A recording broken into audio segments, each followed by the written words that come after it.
Cigarette? Non, merci. Je vais m'offrir un cigare. Oh, sois raisonnable, Pierre. Tu sais bien que c'est pas bon. Oh, quoi? C'est mon 3e cigare, et ce sera le dernier de la journée. Avoue que je fais des progrès, tout de même. Oh, bah ça, je me le demande. Tu en fumes moins, mais j'ai l'impression que tu les choisis un peu plus long tous les jours. On a raison. Tu devrais cesser complètement. Oh, non. Tu vas pas t'y mettre aussi, hein? Si je dois fumer en me cachant de ma femme et de mon fils, autant prendre ma retraite tout de suite. Chiche! Oh, tu m'embêtes. Christiane! Oui. Qu'est-ce qu'il y a? Qu'est-ce que t'as dit de Lécourt cet après-midi? Ah, il est d'accord pour l'eau de vie, mais il voudrait te voir pour choisir le bois. Bon, je lui téléphonerai demain. Et toi, tu as vu Renard? Oui, il m'a montré les plans et je suis passé voir le terrain. Ouais. C'est intéressant. Je crois que ça vaudrait la peine de faire un sacrifice. Bon, nous verrons. Tu sors? Non, je tombe de sommeil. Je crois que je n'aurai même pas la force de lire un peu. Bonsoir, papa. Bonsoir. Bonsoir, maman. Bonsoir, mon grand, bonne nuit. Tu ne passes pas au salon? Hein? Ah oui. Bah oui, bien sûr. Mais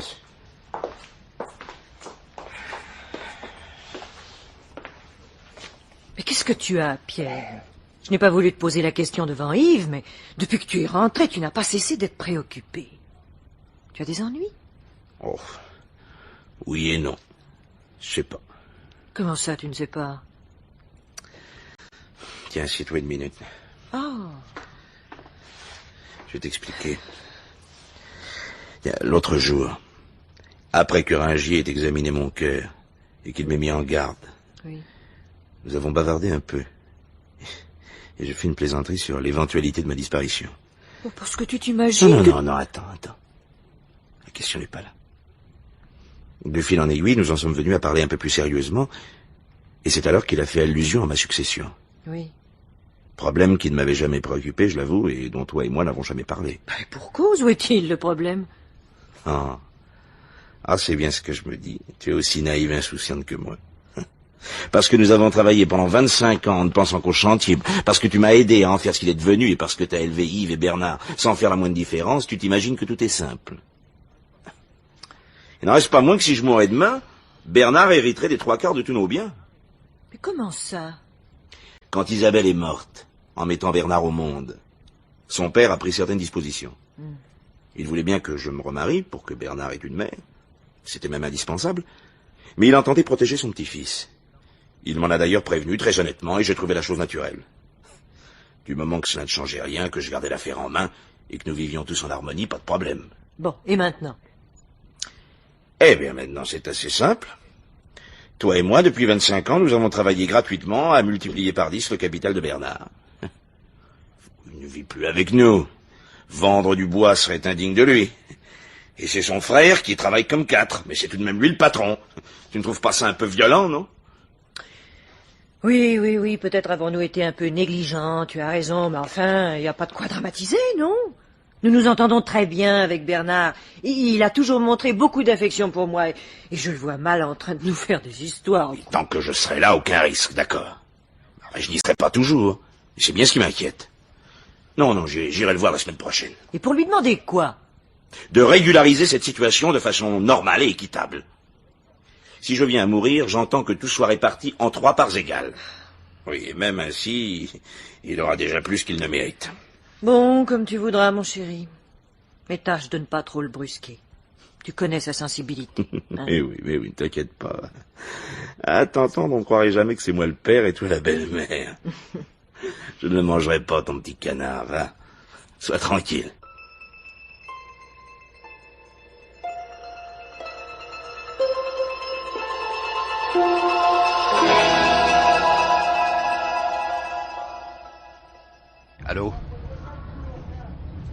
Allô, police secours?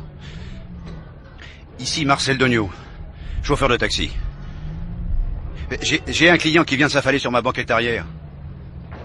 Je suis dans la rue Monsieur le Prince, à l'angle de la rue Racine. Quoi?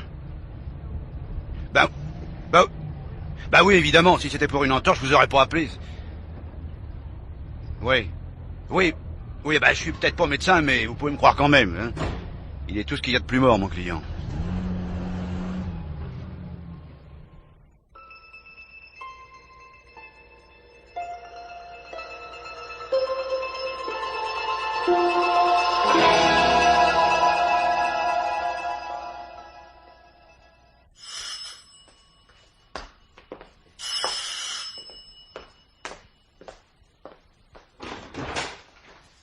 Monsieur? Monsieur Degnaud. Oui, c'est moi. Yves Busset. Je suis le fils de l'homme qui est mort dans votre taxi la semaine dernière. Ah, bon. Oui, enfin, je veux dire... condoléances, monsieur. Merci. Je ne vous dérangerai pas longtemps, mais si cela ne vous ennuie pas, j'aimerais vous poser une ou deux questions. Bah, si vous pensez que je peux vous être utile, oui, entrez, je vous en prie. Allez, par ici. Pardon. Faites pas attention au désordre. Hein. Ma femme est à l'hôpital. Allez, je vais débarrasser une chaise. Si, ne vous dérangez pas. Non, non, oui. Merci beaucoup. Mais alors, comment vous avez eu mon adresse? Enfin, si c'est pas être trop indiscret, quoi. Par le commissaire de police. Ah, bon. Mais alors, c'est à quel sujet, vos questions? Oh, rien qui puisse vous inquiéter, rassurez-vous. Mais je voudrais simplement savoir comment était mon père lorsque vous l'avez chargé. Et s'il vous a parlé. Bah, enfin, il m'a pas parlé à moi, non. Il était terriblement nerveux, il parlait tout seul. Sitôt qu'il m'a eu donné l'adresse, il s'est mis à grommeler entre ses dents, comme ça. Le petit salaud, qu'il disait. Et il l'a répété plusieurs fois. Et il a encore dit, ça se passera pas comme ça, fais-moi confiance. Oui. C'est tout? Bah non, je pouvais pas tout comprendre, bien sûr, fallait quand même que je m'occupe de la circulation. Hein. Et juste comme je profitais d'un feu rouge pour jeter un coup d'œil dans mon rétroviseur, je l'ai vu ouvrir la bouche, il a porté la main à son cœur, et puis il a fait une drôle de petite grimace. Puis j'ai entendu qu'il murmurait un prénom. Christiane. Oui. Et juste avant de s'effondrer, il a répété le nom, et puis il a ajouté pardonne-moi. Pardonne-moi.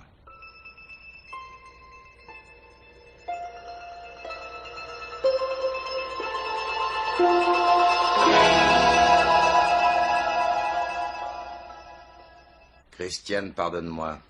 Ce furent ses dernières paroles. Et comme il sortait de chez Bernard, je suis bien certain que c'est lui, le petit salaud. Mais non. Non, Yves, pas forcément.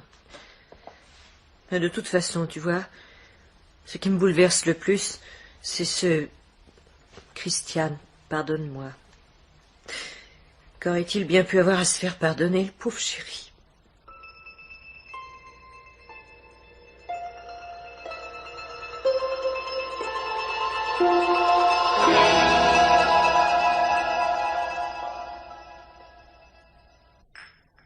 Encore un peu de café, Bernard? Non, merci. Et toi, Yves? Non, merci, maman. Tu ne crois pas qu'il serait temps de nous dire pourquoi tu es venu? Pas pour le seul plaisir de notre compagnie, je suppose. Oh là, oh là, oh là, oh là, vous êtes bien agressif, monsieur mon Yves frère. est fatigué, mon petit Bernard, tu le sais. Faire son travail habituel et remplacer ton père en même temps, c'est pas une petite affaire. D'ailleurs, il va falloir que nous trouvions quelqu'un. Je vois. Eh bien, c'est précisément pour parler du chantier que je suis venu. Quelles sont vos intentions, exactement? Comment ça, nos intentions? On continue, un point c'est tout. C'est ce que votre père aurait voulu. Il me l'a dit plus d'une fois. Que nous restions unis et que l'affaire continue de progresser. Si tu veux laisser tomber l'administration et venir travailler avec nous, c'est le moment ou jamais. Trop aimable. Mais en somme, tu m'offres généreusement une situation dans mon entreprise. Dans ton entreprise? Bah, ne fais pas l'innocent, tu n'as jamais su. Il y a un mois que père est mort et le moment est venu de faire les comptes. Christiane et toi, vous ferez ce que vous voudrez, mais moi j'ai besoin d'argent, alors je vends. Qu'est-ce que tu Mais dis? c'est impossible, Bernard, tu ne te rends pas compte? Je me rends parfaitement compte. Je me rends compte que l'affaire est excellente, facile à vendre et que je suis largement majoritaire. Si toi et Yves voulez me la racheter, libre à vous. Si tu nous accordes des délais raisonnables, c'est faisable, évidemment. Désolé, mais j'ai des projets qui m'obligent à vendre tout de suite et au comptant. Si vous manquez de moyens, d'autres en auront. Oh, mon pauvre Bernard, si ton père t'entendait. S'il m'entendait, il changerait peut-être d'avis. Il constaterait qu'en fin de compte, le pauvre petit canard ne se défend pas si mal. L'affaire t'appartient, c'est entendu. Et elle vaut de l'argent. Mais grâce à qui? Ne perds pas ton temps, je sais. Mais c'est bien parce que je connais les qualités de Christiane que je ne m'inquiète pas pour elle. Elle n'a que 47 ans. Elle trouvera bien le moyen de les employer ailleurs. Et comme elle est désintéressée, et que c'est le travail qu'elle aime avant tout, peu importe qu'elle le fasse pour son compte ou pour celui d'un patron. Salaud, je ne sais pas Oh Yves, je t'en prie. Ta mère a raison, essaie de te contenir. Si tu t'avisais de vouloir profiter de ta force, je pourrais devenir méchant. Ah, pour faire mieux, tu auras du mal. On peut toujours faire mieux, mon cher frère. Si par exemple tu sembles oublier que cet appartement où vous vivez était aussi au nom de père. Décidément, tu as raison. C'est de plus en plus fort. Je pourrais parfaitement vous jeter à la rue. Mais je ne suis pas un monstre. Ça va finalement dépendre de toi. Et personnellement, je suis disposé à abandonner mes droits sur cet appartement. Fais-en autant de ton côté, voilà Christiane dans ses murs. C'est honnête, non? Ce qu'il aime moins, mon petit Bernard, c'est ton idée de nous vendre le chantier. Tu sais très bien que le fonds de roulement absorbe toutes nos liquidités. Oui, je sais. Oui. Toutes les entreprises qui se développent en sont là. Alors? Eh ben, alors faites comme moi. Vendez. J'étais traité de salaud tout à l'heure. Et Père en a fait autant quelques instants avant sa mort. Pourquoi tu essayais de nous cacher cette visite? Parce qu'il avait insisté pour que cet entretien reste entre nous, tout simplement. En écoutant que son grand cœur, il a voulu essayer de vous protéger une fois de plus, Christiane et toi.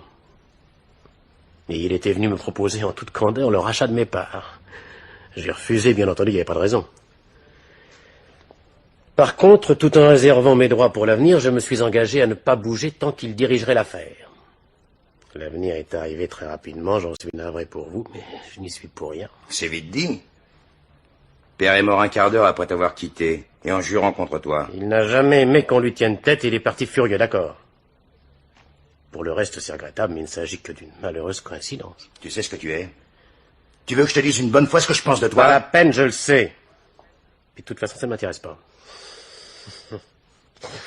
Mais soit dit entre nous, je t'aurais cru plus solide en face de l'adversité.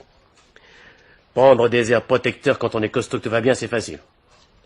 Le demeurer lorsque la roue tourne, on dirait que c'est une autre histoire. Oh, n'exagère pas, Bernard, veux-tu? Je suis comme Yves, je ne te comprends pas. Je ne t'en veux pas non plus. Dans le fond, je crois que tu es à plaindre. Non, mais garde ta pitié, tu m'en as suffisamment gavé quand j'étais petit. Et aujourd'hui, même si je n'ai pas les muscles de ton fils, je suis plus fort que vous deux réunis. Et je suis venu pour parler affaires. Tu as raison, je crois que c'est le seul domaine où nous ayons encore quelque chose à nous dire. Ne serait-ce que pour la mémoire de ton père, je vais faire l'impossible pour conserver le chantier. Je te demande un peu de temps pour chercher des capitaux. À la bonne heure. Toi, au moins, tu ne perds pas le nez, hein. De la décision et des affaires avant tout. C'est comme ça qu'on arrive à quelque chose. Fais attention, Bernard, je te préviens pour Oh, la Yves, dernière je t'en prie, tais-toi! J'ai demandé un délai à ton frère, c'est à lui de parler maintenant. Je ne suis pas disposé à attendre très longtemps, mais j'ai décidé de prendre quelques vacances et je pars demain pour Belle-Île-en-Mer. Je ne ferai donc rien avant mon tour. Probablement dans une dizaine de jours. Alors si vous avez besoin de me joindre, je serai à l'hôtel de Port-Coton. Seulement attention, hein, ne me dérangez pas pour me demander un délai supplémentaire. Ce serait parfaitement inutile.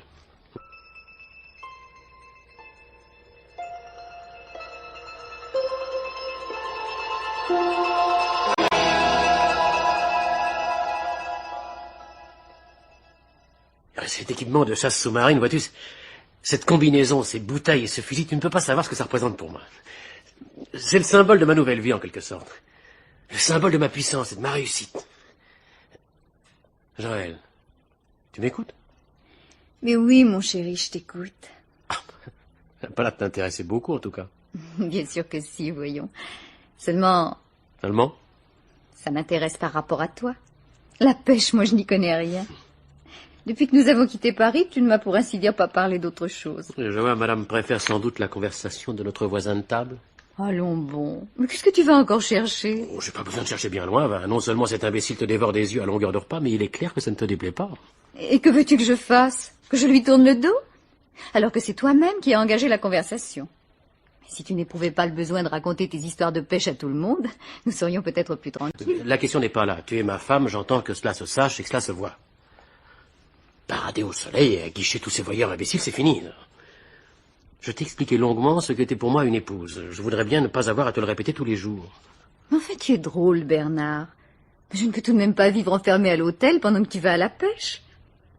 Et ce n'est pas ma faute si les hommes me regardent. Si tu es jaloux à ce point-là, il fallait épouser un laidron, mon chéri. Mais oui, on le saura que tu es jolie. N'empêche qu'entre une fille qui fait la plage et une femme mariée, la différence doit se voir. C'est comme ces chaussures, tiens. Je t'ai déjà demandé 10 fois de ne pas porter des talons aussi hauts, ça fait gourgandine. Bernard, Quoi? puis-je te rappeler que nous sommes en voyage de noces? Mais oui, c'est entendu. Seulement, nous ne sommes pas à Venise et je ne suis pas non plus un crétin sentimental. Oui, pour le reste, si c'est à cela que tu penses, tu n'as qu'à te mettre au lit. Oh, tu es un mufle, Bernard. Jusqu'à présent, tu n'avais été que méchant et despotique, mais là, franchement, tu passes les bornes.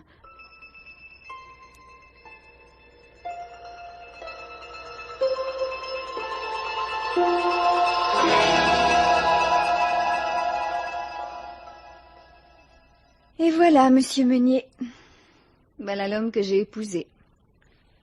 Si j'étais indiscret, je vous demanderais pourquoi vous l'avez fait. Oh, tout s'est passé tellement vite. Dans le fond, c'est à peine si nous nous connaissons. J'ai rencontré il y a 5 semaines à peine, rayonnant et prêt à embrasser la terre entière. Il venait de faire un héritage important et il avait aussitôt quitté son emploi. Il avait décidé de changer de vie. Pour tout dire, il avait bu passablement. Cela me dit bien comment vous l'avez connu et épousé, mais cela ne m'explique toujours pas pourquoi.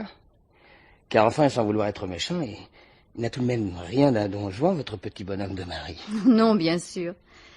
Mais j'en avais assez d'être seule. Et sur le moment, je l'ai trouvé gentil et sympathique. Aujourd'hui, je m'aperçois qu'il est bêtement jaloux, brutal et bourré de complexes, mais il est un peu tard. Je ne sais pas d'où ça vient, mais on dirait qu'il en veut à la terre entière. Mais ce qui m'étonne avec un tel caractère, c'est qu'il ne vous oblige pas à le suivre à la pêche. Vous n'avez pas peur qu'il nous voie ensemble? Non. Pour un peu, ça m'arrangerait plutôt. Je ne suis pas son esclave. Il faudra bien qu'il s'en aperçoive. Ah, mais ça change tout. Et dans ces conditions, je vous prie de bien vouloir considérer que je suis entièrement à votre service. Devant une toute jeune mariée, j'avais naturellement mis un frein à mon admiration et je ne me serais certes pas risqué à vous faire un brin de cour. Mais si cela peut vous être utile, c'est évidemment tout différent.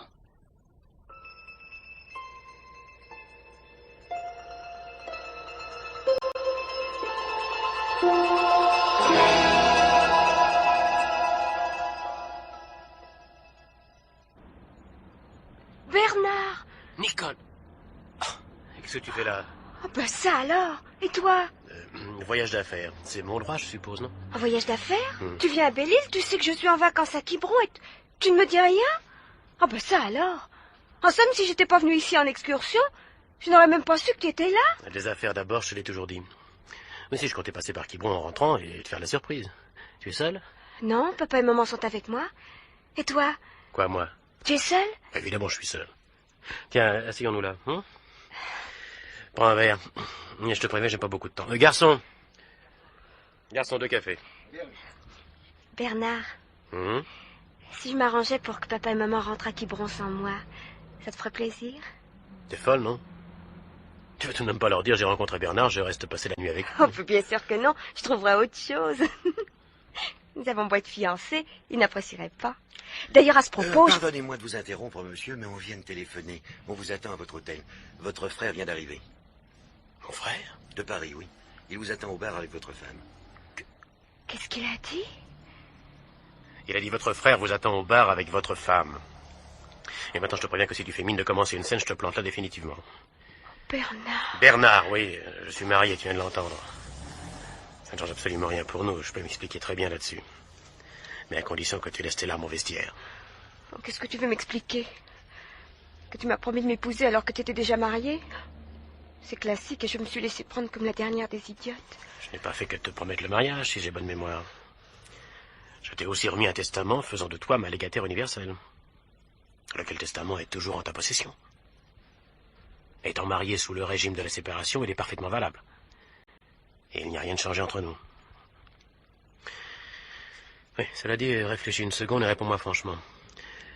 Si je t'avais dit lorsque nous nous sommes connus, je t'aime et je veux t'épouser, mais il faut d'abord divorcer, est-ce que tu m'aurais fait confiance? Je ne sais pas.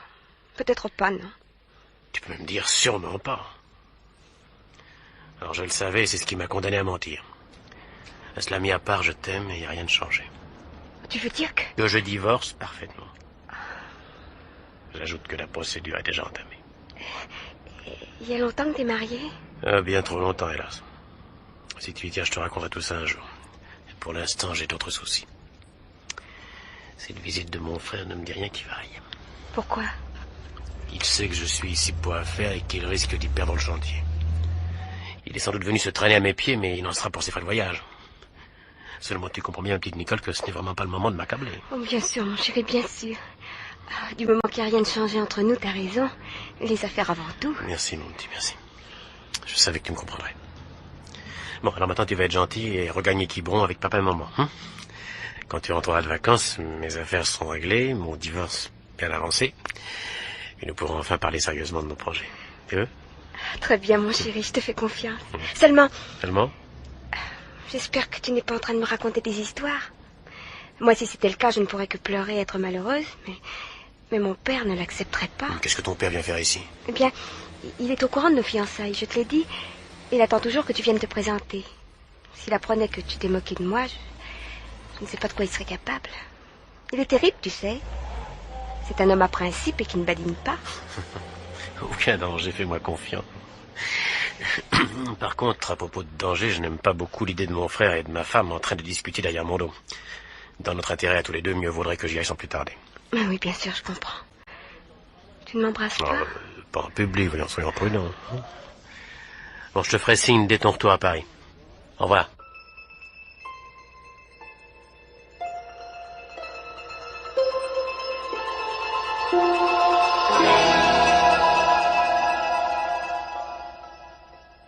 À la bonne heure, je vois que vous n'avez pas perdu de temps. C'est parfait, je déteste les présentations. Comment trouves-tu ma femme? Charmante, n'est-ce pas? Très charmante, oui. Enfin, tout de même, tu aurais pu... Vous envoyez à faire part. Désolé, mais cela s'est passé dans la plus stricte intimité. Enfin, je ne parle pas pour moi, mais je pensais que maman... Tu veux dire à Christiane? Oui, mon cher petit frère dit toujours maman, mais il oublie que ce n'est pas la mienne. Où est la différence? Tu n'avais même pas 2 ans, comme... Mais oui, je t'ai entendu. Seulement, tu n'es pas venu jusqu'ici pour fêter l'album de famille, je suppose, non? Alors, débite ta petite histoire et finissons-en, veux-tu? Parce que tu n'y as peut-être pas songé, mais je suis en voyage de noces, moi. D'accord. Je voudrais que nous parlions seul à seul un instant. Désolé, mon vieux, mais je n'ai pas de secret pour ma femme et j'ai pas de temps à perdre. Cet endroit est parfaitement tranquille, je te donne 5 minutes. Il s'agit du chantier, tu dois t'en douter. Pas possible. Nous avons bon espoir de trouver l'argent nécessaire, mais ça ne peut pas se faire en un jour, évidemment. Évidemment, oui. Et malheureusement, mon cher, je suis logé à même enseigne, et l'affaire que j'ai en vue, je ne pourrai pas la payer avec tes espoirs. Je ne te demande pas grand-chose, juste une semaine supplémentaire. Une semaine? Et pour une pauvre petite semaine, tu n'as pas pu attendre mon retour, il a fallu que tu viennes me relancer. Si je suis venu te relancer, comme tu dis, c'est que des acheteurs se sont présentés, envoyés par toi. Ah bah c'est possible, ça je t'en enverrai d'autres, il faut te faire une raison. Pas la peine.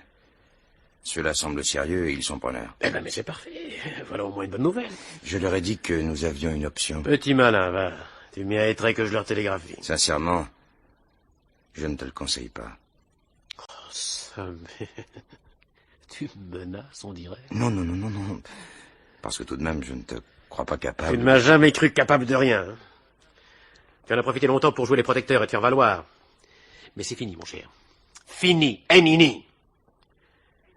Si tu ne veux pas repartir ce soir, j'irai peut-être jusqu'à t'offrir à dîner, mais c'est vraiment tout ce que je peux faire pour toi. Tu es une ordure, Bernard. Une sale petite ordure. Tu as réussi à tuer notre père, mais je te jure bien que tu ne vas pas ruiner Christiane. J'ignore comment tu comptes t'y prendre, mais je te conseille de faire vite. Parce que je vais téléphoner à mes acheteurs pour leur dire que non seulement il n'y a pas d'option, mais que je rentre dès demain pour signer avec eux. Et je vais te dire encore mieux, mon bonhomme. Même si tu trouvais des capitaux, et même si tu doublais les enchères, je vendrais quand même aux autres. Maintenant, débarrasse-nous de ta personne. J'aimerais bien prendre l'apéritif tranquillement.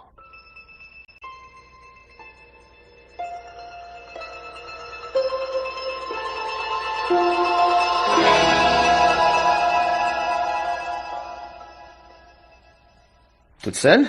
Vous voyez? Garçon? Oui? La même chose pour moi, s'il vous plaît. Tout de suite, monsieur Meunier.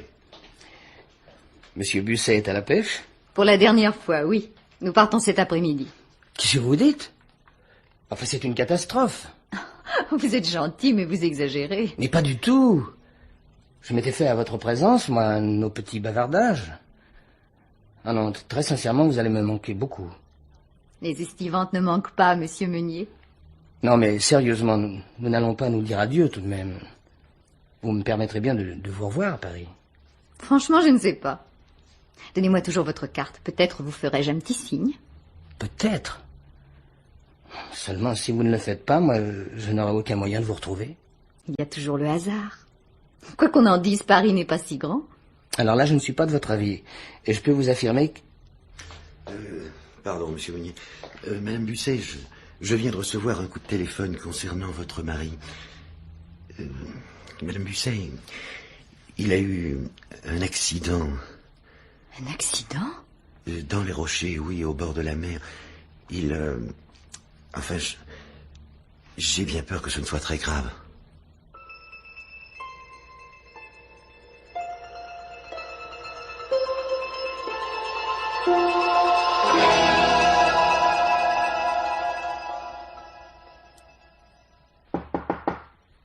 Oui.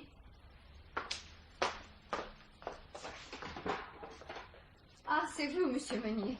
Entrez, je vous prie. Comment vous sentez-vous? Assommé. Complètement assommé. Ah oui, je comprends cela.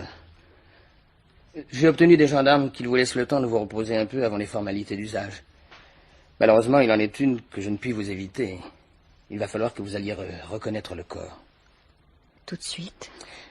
Le plus tôt sera le mieux, croyez-moi. Enfin, pour tout le reste, je veillerai à ce qu'on vous laisse tranquille. Bon, très bien. Si vous voulez m'attendre en bas, je mets un peu de poudre et je descends. Entendu. Ah, j'ai encore quelque chose à vous dire, Madame Busset. Quelque chose qui me gêne un peu.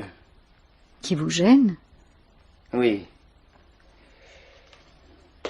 Je suis bien ici en vacances et je travaille effectivement dans l'administration, comme je vous l'ai dit. Mais... Oui? Une discrétion aussi totale ne vous a pas étonné de la part des gendarmes? Des gendarmes? Oui. Vous ne voulez tout de même pas dire Que je suis de la maison, c'est inspecteur à la brigade criminelle de Paris, pour être précis. Ah, ça alors? Mais pourquoi m'avez-vous menti? Moi, je ne vous ai pas menti, à vous spécialement. Personne ici, pas même le directeur de l'hôtel, ne savait que j'appartenais à la police. Pourquoi? Vous en avez honte? Non, pas le moins du monde. Mais je suis un homme comme les autres, et en vacances, plus que partout ailleurs, j'aime bien passer inaperçu. Sans compter qu'en révélant ma profession, je me condamne pratiquement à parler métier du matin au soir. Oui, oui, bien sûr, je comprends. Eh bien, je vous remercie de ce que vous avez fait pour moi, monsieur l'inspecteur. Déjà? Comment voulez-vous que je vous appelle? Oui, bien sûr. Vous avez eu des détails sur l'accident? Je sais tout ce que l'on peut en savoir, mais ce n'est pas beaucoup. Cet endroit de la côte est particulièrement retiré, peu fréquenté, il n'y a pas eu de témoins. D'après les premières constatations, il semble que votre mari ait nagé le long de la côte, assez loin de l'endroit où il avait laissé ses vêtements. S'il est sorti de l'eau pour éviter de revenir à la nage, il aura sans doute choisi de revenir en coupant par le chemin de la falaise. C'est ce qu'il faisait en général, oui. Dans ce cas, il sera tombé juste au moment d'amorcer la descente, car on l'a retrouvé presque à côté de ses vêtements. Pauvre Bernard. Oh, c'est terrible. Oui. Dites-moi, Madame Busset, est-ce que vous savez si le frère de votre mari est encore là? Je ne sais pas, non. Je suppose qu'il a dû repartir. Pas hier, en tout cas. Je l'ai aperçu bien après l'heure du dernier bateau pour le continent. C'est possible. Tout ce que je puis vous dire, c'est que nous ne l'avons pas revu et qu'il n'a pas pris de chambre ici. Mais pourquoi cette question? Vous n'allez tout de même pas imaginer... Non, bien sûr. Non. Encore que... Oui? Lorsqu'il n'y a pas de témoins, ce genre d'accident reste toujours un peu mystérieux, vous savez. Et je vous avouerai même qu'en ce qui vous concerne, je suis très heureux que vous n'ayez pas quitté l'hôtel de la matinée. Oh, ben ça alors... Oui, que voulez-vous? Quand on retrouve un homme écrasé sur des rochers, il est bien difficile de déterminer exactement s'il a glissé ou si on l'a poussé.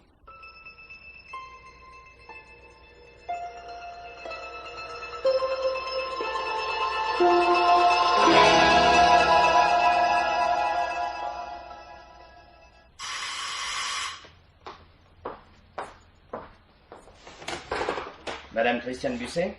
C'est moi, oui. Inspecteur Meunier de la brigade criminelle. Pourriez-vous m'accorder quelques instants, madame, s'il vous plaît? Entrez, monsieur l'inspecteur. Merci. Asseyez-vous, je vous en prie. Peut-être vous doutez-vous de l'objet de ma visite?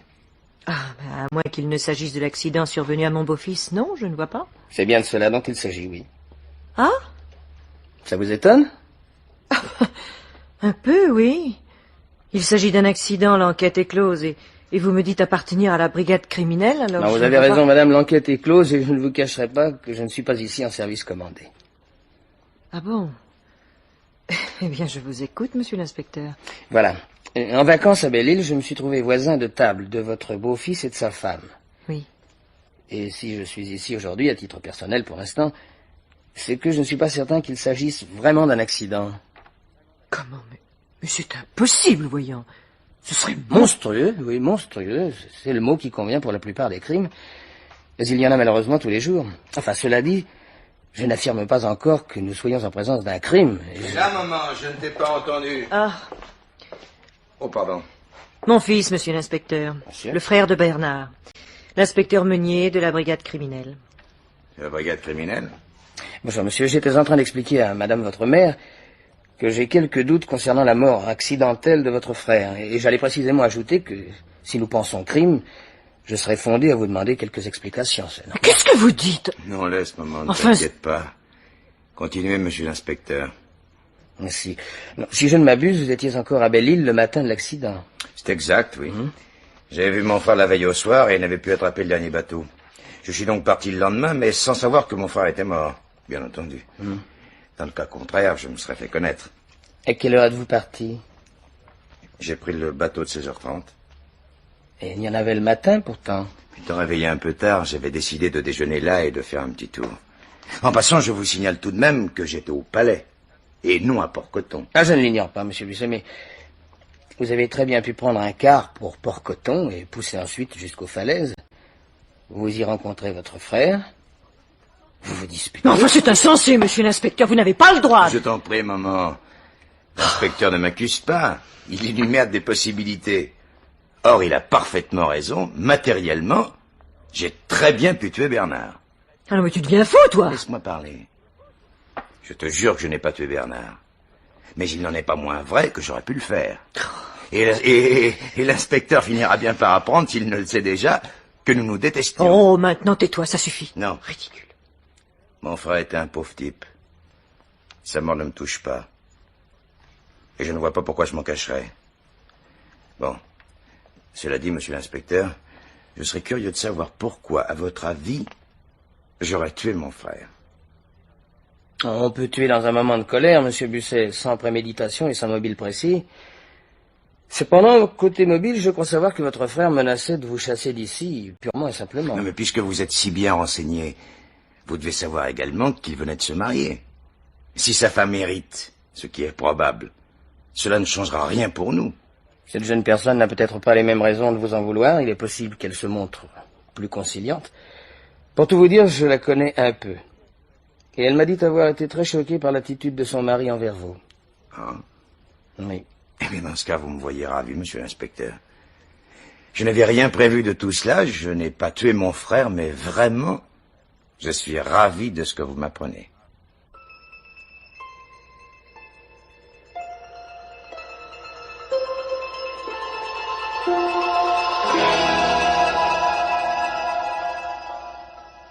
Franchement, Meunier, vous êtes impossible.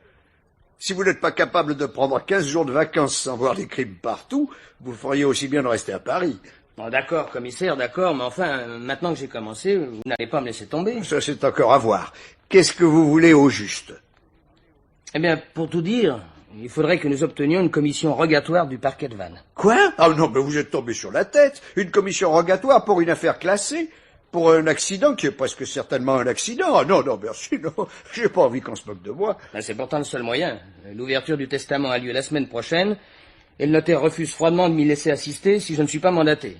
Et d'autre part, Je voudrais que la gendarmerie effectue là-bas quelques contrôles. Mais je ne peux évidemment pas leur demander ça pour mes beaux yeux. Mais sapristi, qu'est-ce que vous avez à être pareillement enragé? Et tout ça pour une intuition. Car enfin, c'est bien joli votre histoire, mais vous n'avez pas l'ombre d'une présomption valable. Peut-être. Mais j'estime qu'un certain nombre de coïncidences finissent bien par valoir une présomption. Or, je ne vous l'ai pas encore dit, mais je viens de découvrir un troisième suspect. Et peut-être même un quatrième. Ah ouais, je finirai par me demander si ce n'est pas vous qui l'avez poussé, votre client, dans le seul but de vous rendre intéressant. Bon, alors, allez-y, je vous écoute. Ben, si j'ai voulu interroger le notaire, c'est que Madame Busset et son fils ont reçu il y a 2 jours une visite assez inattendue.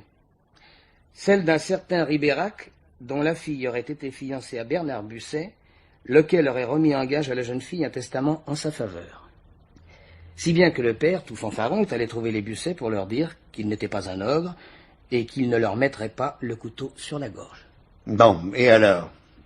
Eh bien alors, renseignement pris, le dénommé Ribérac, sa femme et sa fille étaient également à Belle-Île le matin de l'accident. Ils prétendent, tout comme Busset Junior d'ailleurs, avoir raté le dernier bateau et quitté l'île le lendemain sans avoir appris l'accident. C'est évidemment possible, mais ça reste à prouver. Oui, mais c'est bien joli tout ça, mais il y a tout de même quelque chose qui m'échappe dans votre histoire. Il s'est marié sous quel régime, votre petit canard? Séparation. Bon. Autrement dit, c'est effectivement la dénommée Ribérac qui va hériter. Exactement, je n'en sais rien, mais ça m'étonnerait. Parce que Bernard Busset s'est bien marié sous le régime de la séparation, mais il avait également remis un testament à sa femme. Quoi? Il distribuait les testaments comme d'autres les bons points, ce type-là. Aucune loi ne l'interdit, j'ai connu un maniaque qui refaisait son testament tous les jours. Oui, bon, et alors, tout ça pour en arriver où? À ceci que presque tous les héritiers, vrais ou faux, de Bernard Busset étaient à Belle-Île au moment de l'accident. Et vous avez beau dire, je trouve que ça commence à faire beaucoup de coïncidences. Oui. Bon. Écoutez, je veux bien essayer de vous aider.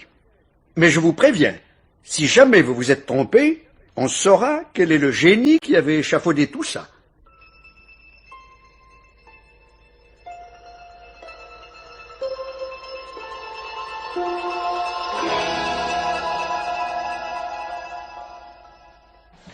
Voilà. Très bien. Mesdames, Messieurs, avant de vous faire connaître les dernières volontés de M. Bernard Busset, mon client, je tiens à préciser que je ne suis pas responsable de la présence ici d'un officier de police. L'inspecteur Meunier, que voici, étant nanti d'une commission rogatoire, je n'ai pu que m'incliner. Autrement dit, on nous soupçonne? Je l'ignore, mademoiselle, mais vous pourrez interroger l'inspecteur tout à l'heure. Pour l'instant, et puisque le document que vous avez produit est le premier en date, je vais en donner lecture. Je, sous-signé Bernard Busset, saint de corps et d'esprit, déclare instituer mademoiselle Nicole Ribérac pour mon unique héritière, faite à Paris le 19 janvier 1963. Ce testament, entièrement de la main de mon client, serait parfaitement valable, n'était cet autre document produit par sa veuve et qui lui est postérieur. Quoi? Mais qu'est-ce que ça veut dire? Je vous en prie, mademoiselle.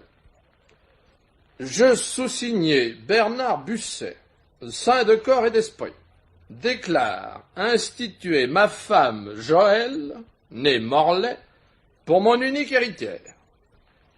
Ce document, également holographe, est daté du 23 juillet 1963. Mais enfin, mais qu'est-ce que ça veut dire tout ça? Cela veut dire, mademoiselle, que ce dernier document annule légalement celui qui était en votre possession. Ah oui? Eh bien, c'est ce que nous verrons. Parce que l'escroquerie au mariage, ça se paie, figurez-vous. En l'occurrence, et même en admettant qu'il y ait eu escroquerie, ce qui resterait à déterminer, cela me surprendrait. On n'engage pas de poursuite contre un mort, mademoiselle.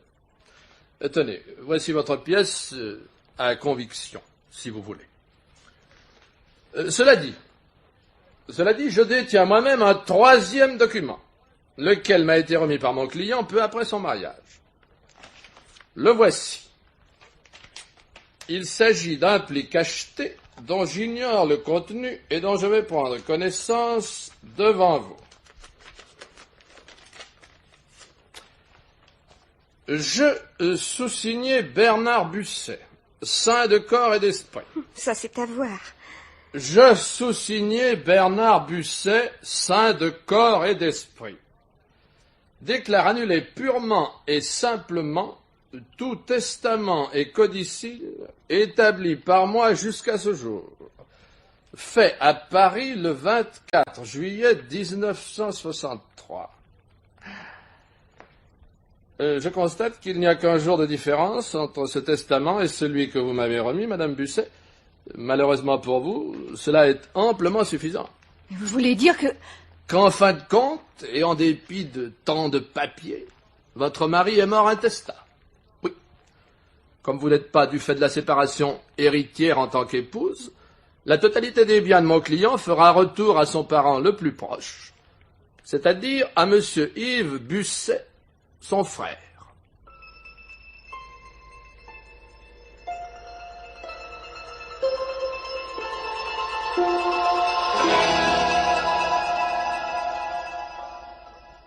En somme, mon cher Meunier, tout est bien qui finit bien.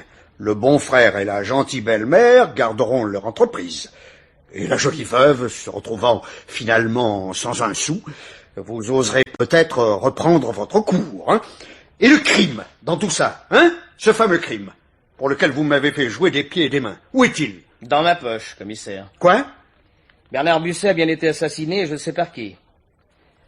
Malheureusement, je n'ai pas l'ombre d'une preuve, et confondre l'assassin ne sera peut-être pas facile. Il va falloir que vous m'aidiez. Écoutez-moi bien, Meunier. J'ai toujours eu un faible pour vous, sans trop savoir pourquoi, d'ailleurs. Oui. J'ai souvent cédé à vos caprices. Seulement cette fois-ci, vous ne m'aurez pas. Vous m'entendez? Vous ne m'aurez pas. Rien à faire. Eh bien, tant pis, commissaire. Nous laisserons rire les gendarmes de Belle-Île et courir notre assassin. Parce que sans la petite opération que je projetais, impossible de le confondre. Hein? Mais vous êtes vraiment sûr de votre affaire? Ma future promotion au feu. Oui. Et ce serait quoi exactement votre petite opération? Oh, une simple arrestation. Mais je vois une simple arrestation sans motif valable, bien entendu. Il s'agit d'un pris de justice. Trafiquant, faussaire, proxénète d'occasion. Enfin, on trouvera toujours quelques questions à lui poser. Oui. Bon. Et après? Eh bien, après, ça sera presque tout.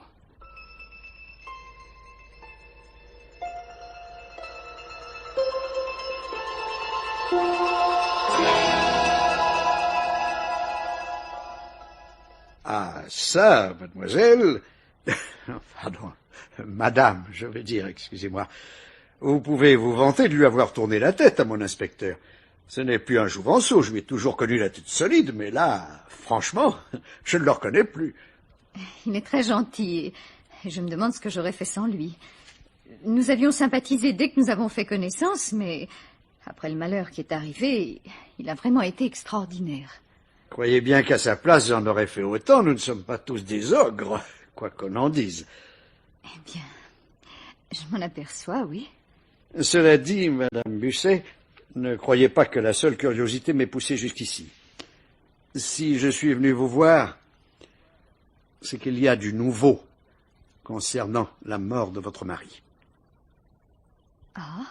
Oui. En fait, Monsieur Busset a bel et bien été assassiné. Et nous avons arrêté le coupable. Non. Si. D'ailleurs, je vois que vous avez là plusieurs journaux. Peut-être avez-vous lu le compte-rendu de cette arrestation sans savoir de quoi il retournait. C'est possible, oui. Jean-Luc Soria. Ça ne vous dit rien? Non. Il est pourtant votre amant depuis plus de 5 ans. Bon, très bien. Jean-Luc a été mon amant. Je suppose qu'il serait stupide de vouloir le nier. Mais avant mon mariage uniquement. Après avoir rencontré Bernard, et dès que nous avons décidé de nous marier, j'ai rompu définitivement. Disons que vous aviez convenu de ne plus vous voir entre le moment de votre mariage et celui de votre veuvage. Quelques mauvaises semaines à passer, en somme. C'est faux. Non. C'est au contraire tellement vrai que parmi votre entourage, personne n'était au courant de cette prétendue rupture. et qu'à tous ceux qui lui demandaient de vos nouvelles, Soria répondait que vous étiez en vacances. Forcément, vous avez déjà vu un homme se vanter d'avoir été plaqué? Non, bien sûr, et surtout pas après avoir été publiquement adoré pendant des années, car là encore les témoignages concordent, vous êtes folle de lui. Je l'ai été, oui, je ne m'en cache pas. Jusqu'au jour où le pas très séduisant Bernard Busset est arrivé et vous a subjugué. Bernard m'offrait le mariage, la sécurité. Ça compte pour une femme. C'est ce que vous aviez déjà dit à l'inspecteur Meunier, je sais. Malheureusement pour vous, vous avez cru bon d'en rajouter. Vous avez spécifié qu'avant votre mariage, vous étiez triste et solitaire. Et ce fut votre plus grande erreur, sinon la seule. Évidemment, vous ignoriez peut-être que les congés payés existent aussi dans la police. Toujours est-il que mon jeune inspecteur vous voyait mal en pauvre fille délaissée. Et lorsque la mort de votre mari l'a poussé à faire une petite enquête, il a tout naturellement commencé par jeter un coup d'œil sur votre passé. Nous avons arrêté Jean-Luc Soria il y a 48 heures. Je pourrais vous dire qu'il est passé aux aveux pour essayer de provoquer les vôtres, mais ce ne sera même pas nécessaire. Nous avons envoyé des photographies de lui à Belle-Île et nous avons reçu ce matin une confirmation formelle. La veille et le jour même où votre mari est mort, Soria était là-bas. Madame Busset, je vous arrête pour complicité dans l'assassinat de votre mari. Assassinat inutile s'il en fut, puisque de toute façon vous n'héritiez pas de lui. En définitive, et pour ce qui est de la mystification, la palme revient décidément à votre mari. Ce n'était certes pas un personnage très, très intéressant, ce petit canard. Mais vous avez tout de même eu tort de le prendre pour un pigeon.